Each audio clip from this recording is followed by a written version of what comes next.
सामना जाणारा गोलंदाज म्हणून अथर्व सामन्याला सुरुवात होते. पहिला चेंडू टाकण्यात सज्ज होतो तो अथर्व, त्याला सामोरा येतो मितेश. हा मात्र सरळ चेंडू जातो सीमारेषेकडे. पाहूया क्षेत्ररक्षक आहे तिथे आणि इथं चूक करतो. आता मात्र स्ट्राईकला येतो दादू, त्याला सामोरा जाणार आहे तो अथर्व.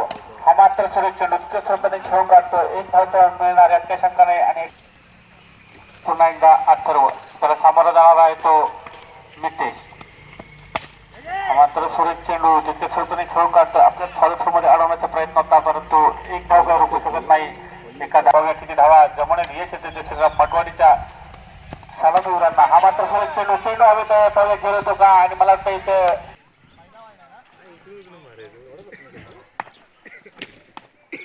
पुढचा चेंडू अथर्वायचा, त्याला मारा करणार आहे तो सत्य. हा सुरेश चेंडू आणि बॅटिंग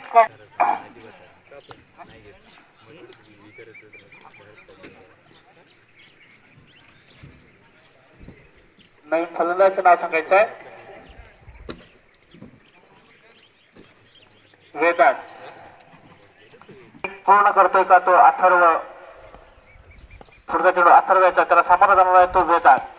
हा मात्र सरळ चेंडू हवेत आहे. पाहूया झेल होतोय का, मला वाटतं इथे झेल नक्की होणार आणि यात काही शंका नाही.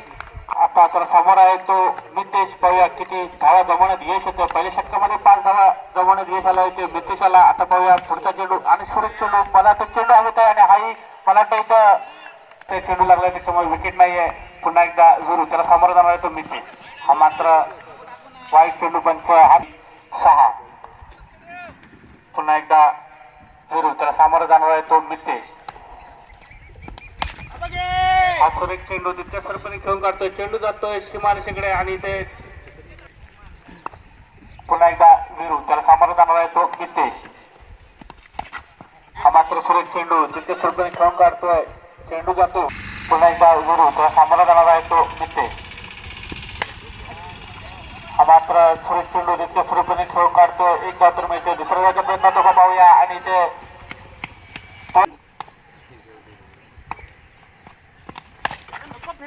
पुन्हा एकदा सुरेश चेंडू क्षेत्ररक्षक येतोय निष्ठून होते गायशी आणि 2 धावा घेण्यात येत होते ते मितेशाला.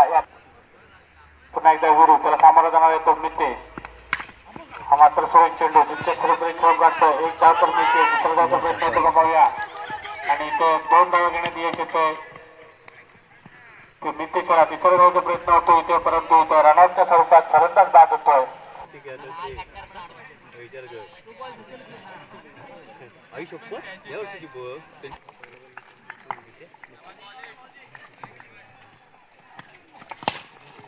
हा सुरेश चेंडू तितक्या सरपणे खेळून काढतो. एक धाव तर मिळणार.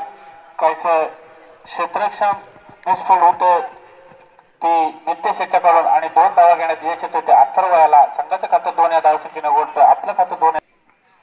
अथर्व, पुन्हा एकदा ओंकार, त्याला सामोरा जाणार आहे तो अथर्व.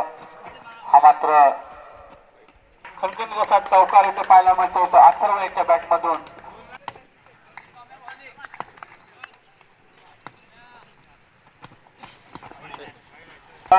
केदारनाथ आयनी आणि अष्टविनायक दिसली. पुन्हा एकदा अथर्व, तर सामोरा जाणार चेंडू हवेत आहे. पाहूया षटकार जातो का, आणि आम्हाला हा षटकार, त्या षटकाराने धावसंख्या भर पडते. धावसंख्या झाली 14. सर्व सूर्यदर्शी फलंदाजी इथे पाहायला मिळते ते अथर्व. पुन्हा एकदा ओंकार, तो अथर्व. आई सूर्यदर्शन चेंडू तितक्या सूर्यपणे खेळून काढतो. चेंडू हवेत आहे. पाहूया झेल होतो का, झेल सुटतो आणि मला वाटतं हा इथं त्याला सामोरा जाणार आहे तो अथर्व. आणि हा एक सुरेश चेंडू काही समजत नाही तो अथर्व याला. आणि अशा तुम्ही षटक चेंडू टाकण्यात सज्ज होतो तो मितेश, त्याला सामोरा आहे तो मात्र आता विरू. पहिलेच चेंडू खेळतोय आणि हा चेंडू हवेत आहे. पाहूया झेल होतो का, झेल खाली क्षेत्ररक्षक आहे, परंतु मला वाटतं आणि ते झेल बाद होतोय.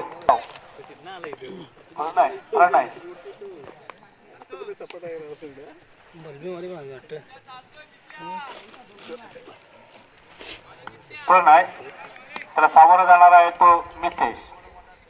5 रनअप घेऊन गोलंदाजी करणार आहे तो प्रणयसाठी मितेश. पाहूया प्रणय किती धावा जमवण्यात यश येतो.